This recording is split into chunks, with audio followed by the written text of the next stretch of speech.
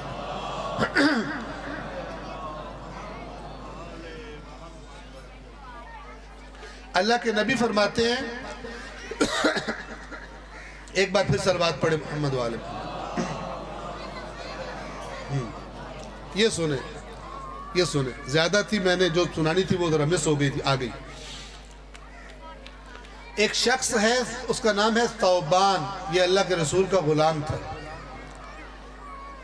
یہ نقل کرتا ہے کہ اللہ کے نبی نے فرمایا, یوشک, ایسے لگ رہا ہے آج کے بارے میں کہا تھا, چاہے ملکی حالات ہو چاہے عالمی حالات ہو مسلمانوں کے, جو اسرائیل ہماری چھترول کر رہا ہے وہ, یا چاہے جو ملک کے اندر چھترول ہو رہی ہے وہ, بات ایک ہی ہے.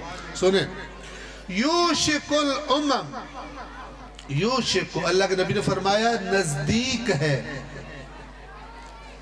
کہ دوسری قومیں تداعا علیکم تداعی الاکلت علی قصعتها, قریب ہے کہ دوسری قومیں اس طرح تم پہ چڑھ دوڑیں گی جیسے جانور درندہ اپنے شکار پہ چڑھ دوڑیں. قال قائل منہم, تو جب اللہ کے نبی نے یہ بات کی, اللہ کے نبی تو حکومت قائم کر چکے تھے, مسلمانوں کی تو دہشت تھی, تو لوگ حیران ہوئے, بھئی اتنی طاقتور ہم لوگ ہیں, پھر ہمارے اوپر قومیں چڑھ دوڑیں گی.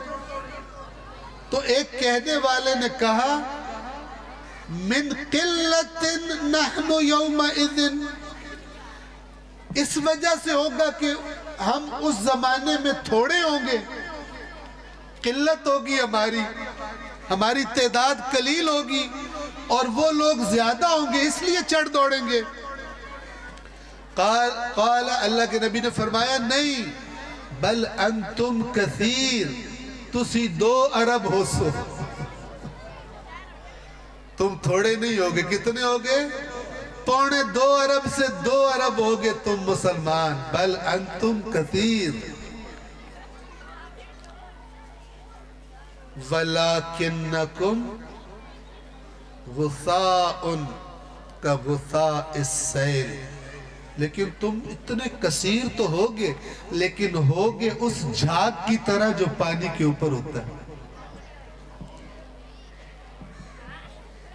کوئی یوں کرے تو فارغ, جھاگ کا تو پتہ ہے نا, ہوتا بڑا ڈھیر سارا بعض اوقات, لیکن پکڑو تو آتا ہی ہاتھ میں کچھ نہیں. اللہ کے نبی نے فرمایا, ہوگے تم زیادہ, لیکن ہوگے کہ جو پانی تیز بہتا ہے تو اوپر جھاگ بن جاتا ہے, اس جھاگ کی طرح تم ہو. وَلَيَنْزِعَنَّ اللَّهُ مِنْ عَدُوِّكُمْ الْمَحَابَةَ مِنْهُمْ, اور اللہ تعالیٰ تمہارے دشمنوں کے دلوں سے تمہارا روب ختم کر دے گا. تمہارے دشمن کا جب دل کرے گا تمہارے منہ پہ چنڈ مارے گا, تمہارے اندر جرات ہی نہیں ہوگی تم کچھ کر سکتے. ایک تو چنڈ پڑے گی, دوسرا کہے گا شکر ہے میں تو بچ گیا, میں نہیں پھدیا گیا, میں بڑا سیاڑا. وہ ایک لڑکا گھر میں دوڑتا ہوا آیا, سانس چڑھا ہوا تھا, اور اس کے گھر والوں نے پوچھا, پتر کیا ہوا؟ کہتا ہے, وہ چوک پر نا ابا جی کو چوک پہ پکڑ کے لتر مار رہے ہیں, میں مشکل سے عزت بچا کے آ گیا. پیو نو لتر پوندے پہن, اے عزت بچا کے گھر آ گیا. ہماری جو قومی عزت ہے وہ بھی اسی طرح ہم بچائے بیٹھے. کئیوں کو لتر پڑ رہے, شکر ہے ساڑھی عزت بچ کی گھر اسی آ گیا. ایسے ہی ہے نا, ایسے ہی ہے. قوموں کی ذلت اللہ تعالیٰ کبھی تبدیل کرتا ہی نہیں ہے جب تک کہ وہ خود ذلیل ہونے پر راضی رہتے ہیں. تو اللہ نے فرمایا, اللہ کے نبی نے فرمایا, تم جھاگ کی طرح ہوگے. تمہارا روب تمہارے دشمنوں کے دلوں سے اللہ نکالے. کب نکلتا ہے روب؟ جب دشمن کو پتا ہو کہ یہ مریل نے کچھ کرنا ہی نہیں. وَلَيَقْذِفَنَّ فِي قُلُوبِكُمُ الْوَهْنَ، اور وہ جو کمزوری ہے وہ اللہ تمہارے دلوں میں ڈال دے گا۔ امریکہ کا نام سن کے تمہارے حکمرانوں کے بھی پیشاب نکلیں گے، اور ان کا جو غصہ امریکہ پہ نہیں اترے گا وہ تمہارے اوپر اتاریں گے۔ یہ میرا فرمان ہے، رسول کا فرمان ہے۔ توجہ فرما رہے ہیں؟ وہ ایک چودھری آئی نا، چودھری، اس نے ایک نوکر رکھا ہوا تھا، تو جب بھی چودھری کی لڑائی کسی ایسے بندے پہ ہوتی تھی جو آگے سے وہ بھی تگڑا ہوتا تھا، تو وہ باہر نکل کے نا نوکر کو منہ پہ رکھ کے چپیڑ مارتا تھا۔ تو نوکر آندھے چودھری صاحب میرا کی قصور ہے؟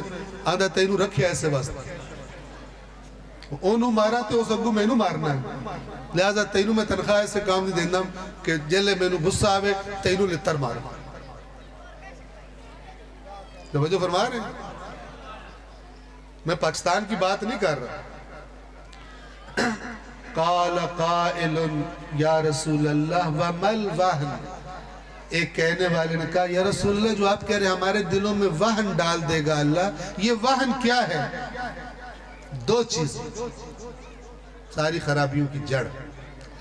اللہ کے نبی نے فرمایا یہ وہن حب الدنیا و کراہیت الموت، دنیا کی تم چاہت میں گرفتار ہوگے اور موت تمہیں بری لگے گی۔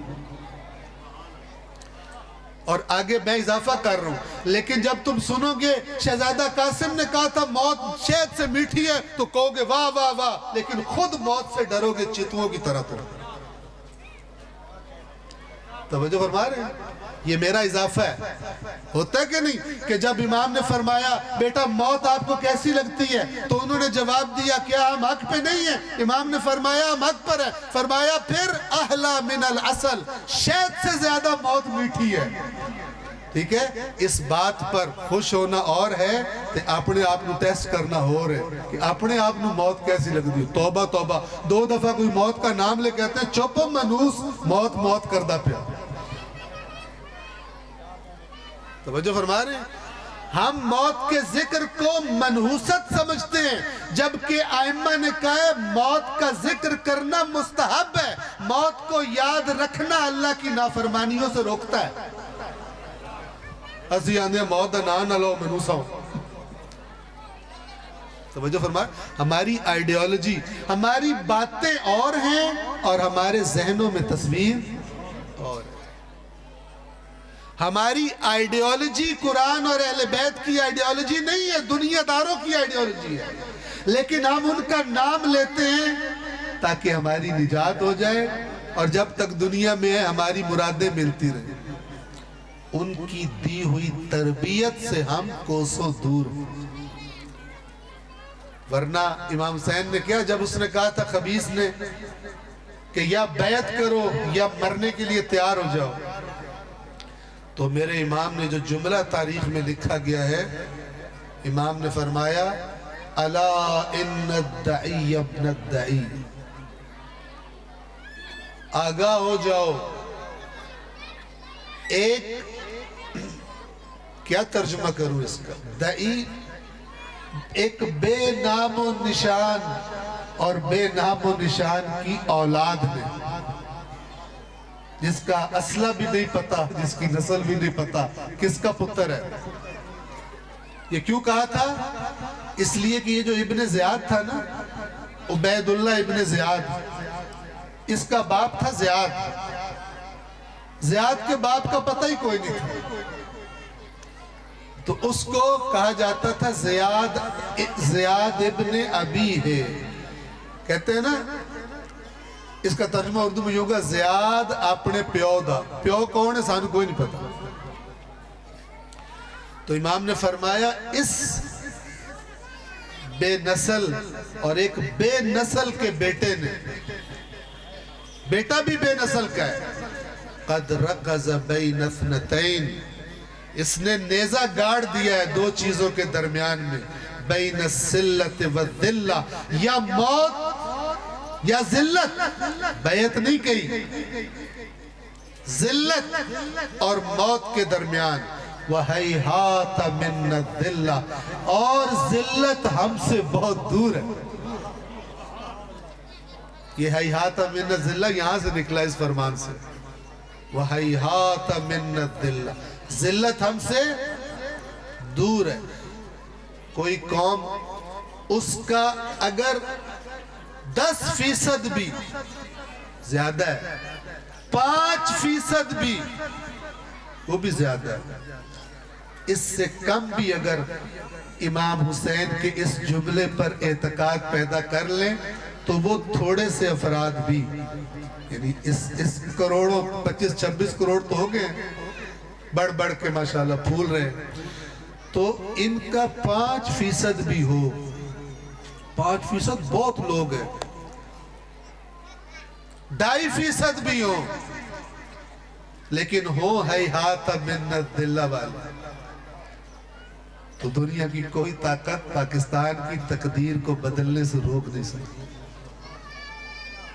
لیکن حسین حسین کرنا آسان ہے اور حسین کے پیچھے چلنا مشکل ہے۔ ایک جوش ملی آبادی شاعر، آپ نے نام سنا ہوا ہے، شاعری بھی ان کی سنی ہوگی، اس کا ایک شعر ہے، ایک لمبی نظم ہے امام حسین علیہ السلام کے بارے میں، بڑی شاہکار، اس کے آخر میں جا کے کہتا ہے،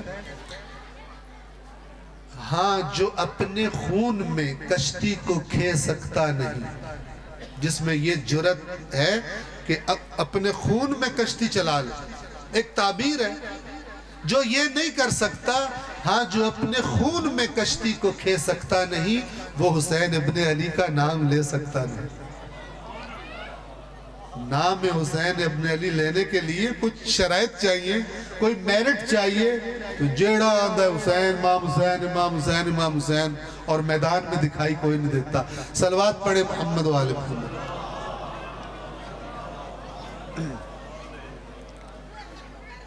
ان کا ذکر صرف ثواب لینے کے لیے نہیں ہے، ان کا ذکر آج کے لیے رہنمائی لینے کے لیے۔ حسین کے بارے میں رسول نے فرمایا، میرا حسین ہدایت کا چراغ ہے، تو فقط 61 ہجری کا چراغ تھا؟ نہیں، حسین مجھ سے، میں حسین سے ہوں، تو قیامت تک کے لیے حسین ہدایت کا چراغ ہے۔ لیکن کچھ لوگوں کو وہ والی ہدایت چاہیے ہی نہیں، ان کو میٹھی میٹھی ہدایت چاہیے، ٹھیک ہے نا، جس سے محنت نہ کرنی پڑے، مشقت برداشت نہ کرنی پڑے، حاجات بھی پوری ہوں اور شفاعت کرا کے جنت میں داخل بھی۔ یہ والا امام حسین سنایا جائے تو بڑا پسند آتا ہے، لیکن حکم دینے والا حسین سنایا جائے تو مزہ۔ ایک صلوات پڑھے پھر محمد والے۔ آپ دیکھیں اللہ کے نبی نے کتنا سچ فرمایا کہ تم ہوگے تو کثیر لیکن ہوگے جھاگ کی طرح۔ کتنے مسلمان ہیں آج دنیا میں، تیل کے کنویں، ایٹم بم، اور وہ اتنا سا اسرائیل ہم سب کی عزت سے کھیل رہا ہے فلسطین میں، کسی کی جرت نہیں ہے اس کو روکی۔ اگر اس کو ذلت نہیں کہتے تو پھر دنیا میں ذلت بنی کوئی نہیں۔ توجہ فرما رہے ہیں؟ اگر یہ ذلت نہیں ہے تو پھر اس دنیا میں ذلت ہے ہی کوئی نہیں، جو اسرائیل فلسطینیوں کے ساتھ کر رہا ہے۔ اور مسلمان سو رہے۔ اللہ تبارک و تعالی ہمیں، یہ تب تک ہماری حالت صحیح نہیں ہوگی جب تک، دیکھیں سب سے پہلا سٹیپ ہوتا ہے آگاہی، کہ میرا منہ جدھر لگا ہوا ہے منزل ادھر ہی ہے یا کہیں اور ہے۔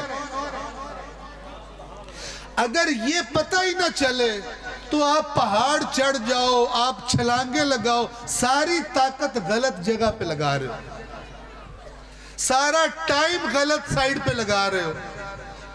لہذا سب سے پہلا قدم ہے رخ سیدھا کرنا، اور رخ سیدھا ہوتا ہے اس رہنمائی سے جو اللہ کے کلام سے اور اللہ کے کلام کے مطابق اہل بیت کے فرامین سے ملتی ہے۔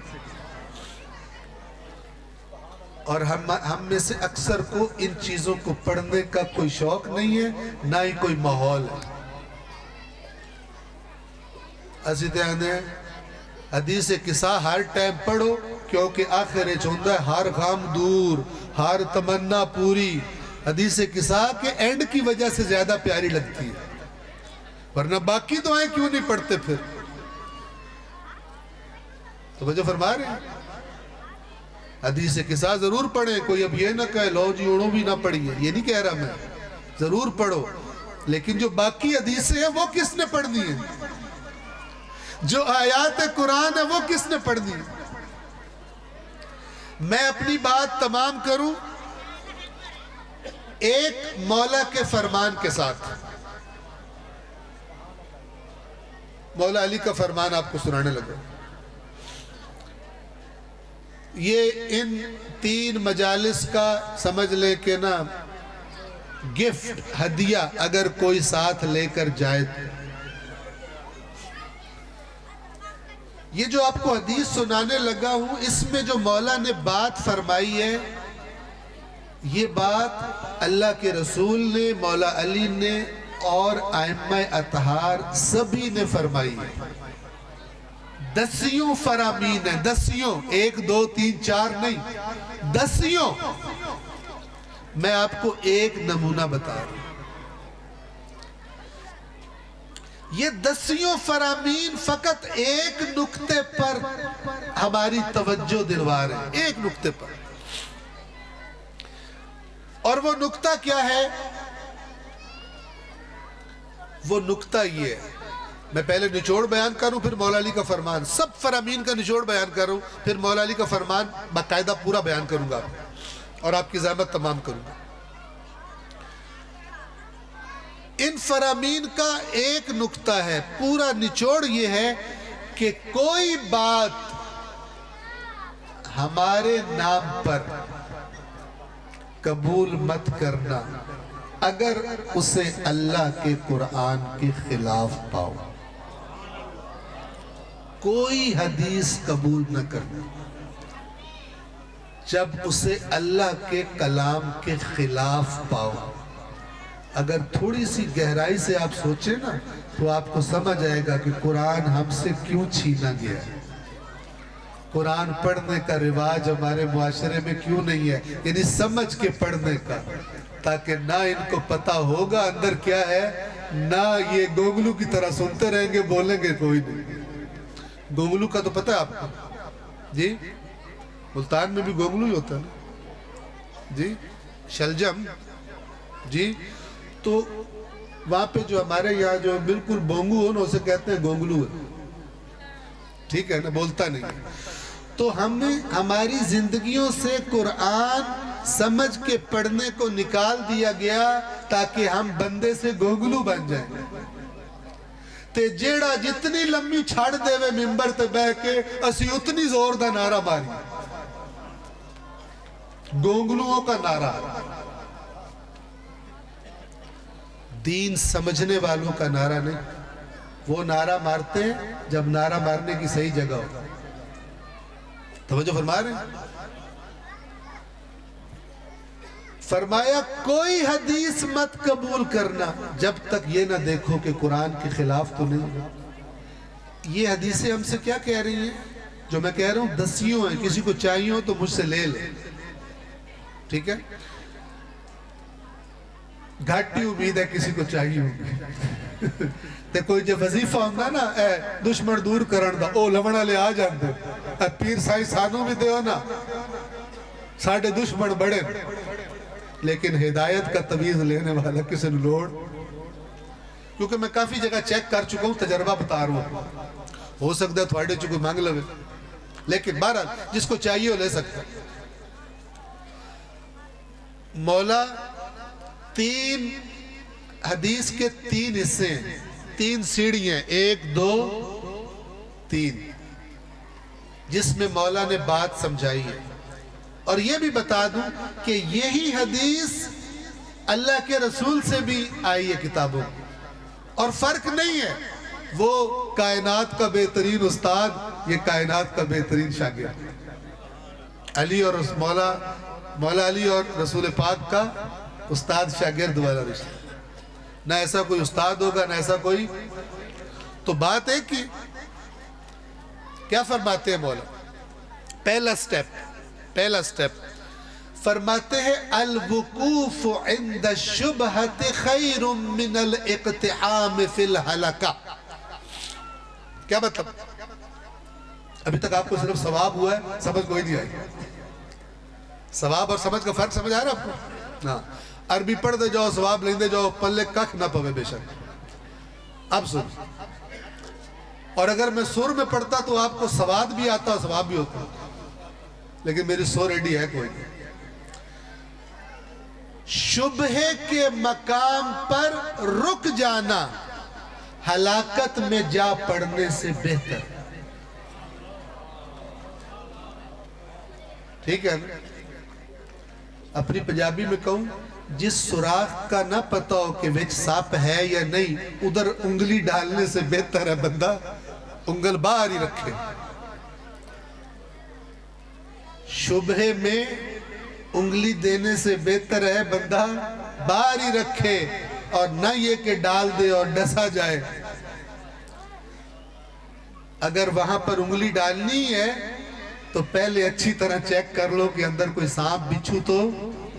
یہ ہر انسان کی عقل کہتی ہے، یہ عقلی قاعدہ ہے. بے وقوف ہوتے ہیں جو ایویں اپنے آپ کو نقصان کرا لیتے. تو شبہے کے وقت الوقوف رک جانا خیرن بہتر ہے. خیرن کا مطلب پتہ ہے نا؟ لیلۃ القدر خیرن من الف شہر، بہتر ہے 1000 مہینوں سے، وہ خیرن ہے. الوقوف عند الشبہۃ خیر من الاقتحام. اقتحام ہوتا ہے دھڑام سے جا پڑنا اندر. کس میں جا پڑنا؟ فی الحلقہ، ہلاکت میں. اس سے بہتر ہے رک جاؤ. یہ پہلا سٹیپ، فارمولا، عقلی فارمولا. اب اس فارمولے کو میرے مولا اپلائی کر رہے ہیں کس پر؟ حدیث کے معاملے پر. حدیث پر کہ جب تمہارے سامنے کوئی حدیث آئے تو کیا کرو؟ سٹیپ نمبر 2، فارمولے کی اپلیکیشن. ٹھیک ہے، کیا فرما رہے ہیں؟ وَتَرْكُكَ رِوَایَةً لَمْ تَرْوِهِ خَيْرٌ مِّن رِوَایَتِكَ حَدِيثًا لَمْ تُحْصِهِ. مولا فرما رہے ہیں، یہ پہلی بات اگر سمجھ آ گئی تو سن، اس فارمولے کو یہاں اپلائی کر.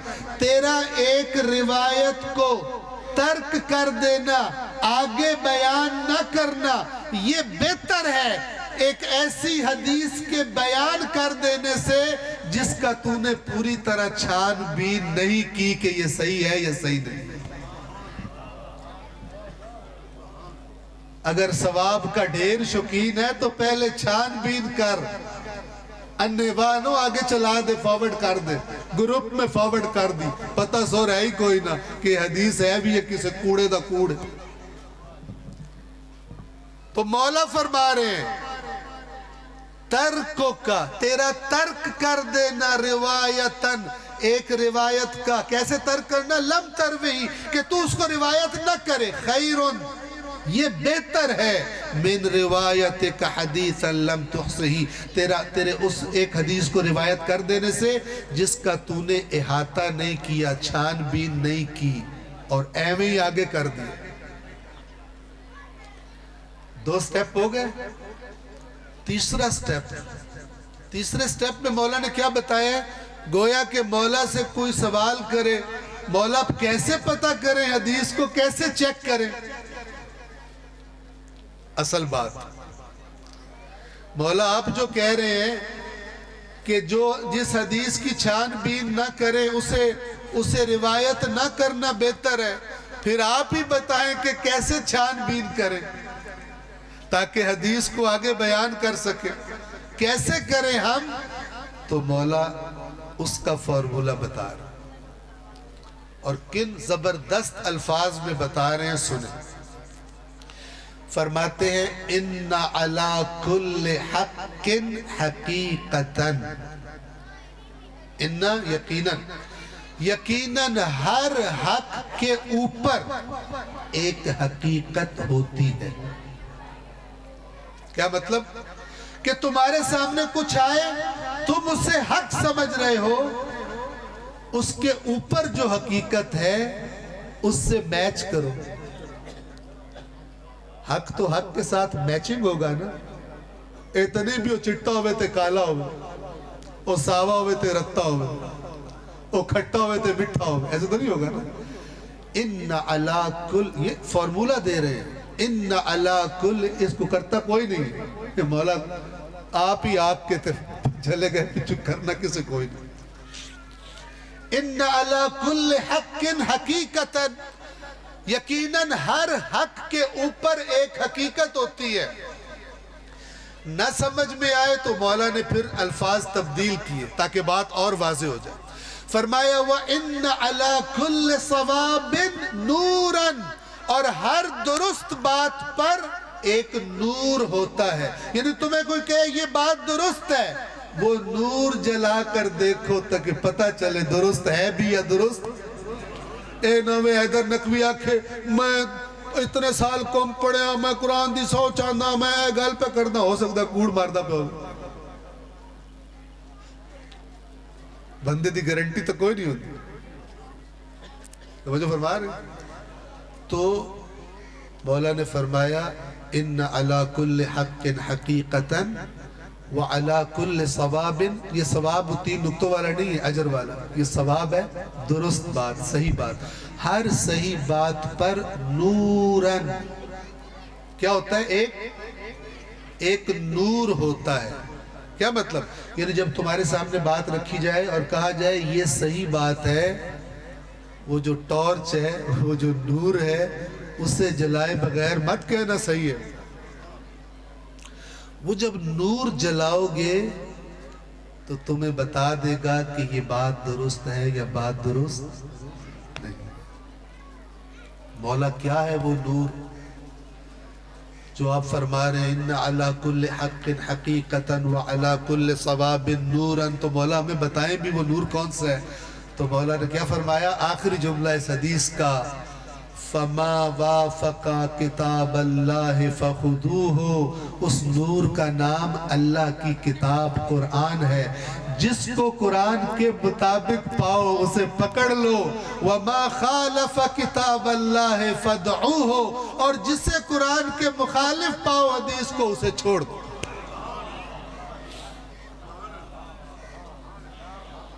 اور کتاب بھی آپ کو ایسی بتائی جیڑی ہر گھارج پئی ہوئی, کسی لائبریری جانے کی بھی ضرورت نہیں ہے. توجہ فرما رہے ہیں نا. اور کہیں کوئی بڑے بل پے کر کے تو کڑھانے کی بھی ضرورت نہیں ہے. پڑھنے سے پہلے اللہ نے کوئی بکرا ذبح کرنے کی شرط بھی دے رکھی, بے جیڑا قرآن کھولے پہلے بکرا ذبح کرے. توجہ فرما رہے ہیں. کتنا آسان ہے قرآن تک انسان کی دسترس, اور کتنا مشکل ہے قرآن پڑھنا ہمارے لیے. نزدیک ترین چیز ہماری زندگیوں کی دور ترین چیز بن گئی. یہ اس قوم کی بہت بڑی خطا ہے. پہلوں نے اہل بیت کے بارے میں خطا کی, اہل بیت پہ ظلم کیا, اور ہم لوگ قرآن پہ ظلم کر رہے ہیں. نہ انہوں نے اہل بیت پہ کیا, نہ ہم قرآن پہ کر رہے ہیں. سب نے اپنے آپ پہ ظلم کیا ہے, چونکہ جنہوں نے اہل بیت پہ ظلم کیے نتیجہ خود بھگتیں گے, اور جو قرآن سے دور رہ کے اس پہ ظلم کر رہے ہیں نتیجہ خود بھگتیں گے. قرآن اور اہل بیت وہ دونوں اللہ تعالیٰ کی طرف سے عظیم ترین ہیں اور عظیم ترین رہیں گے. صلوات پڑھ دے محمد والے.